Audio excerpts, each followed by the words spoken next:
Asturias, si yo pudiera, si yo supiera cantarte. Asturias verde de montes y negra de minerales.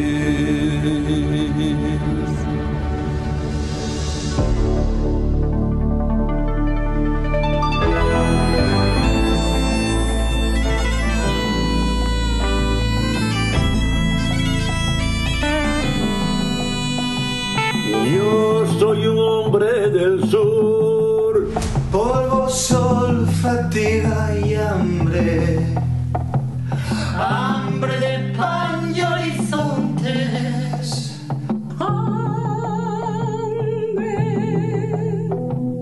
bajo la piel resecada, ríos sólidos de sangre y el corazón asfixiado, sin venas para aliviarte, los ojos ciegos, los ojos ciegos de tanto mirarte, sin verte Asturias del alma.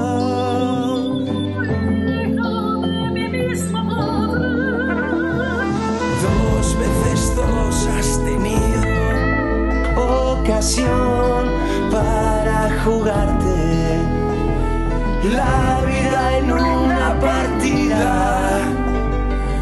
y las dos te la jugaste. ¿Quién derribará ese árbol de Asturias ya sin rabaje? Desnudo seco la mano con su raíz entrañable que corre por toda España, crispándolos de coraje, mirando obreros del mundo, su silueta recortarse contra ese cielo impasible, vertical, inquebrantable, firme sobre roca firme, herida viva en su carne.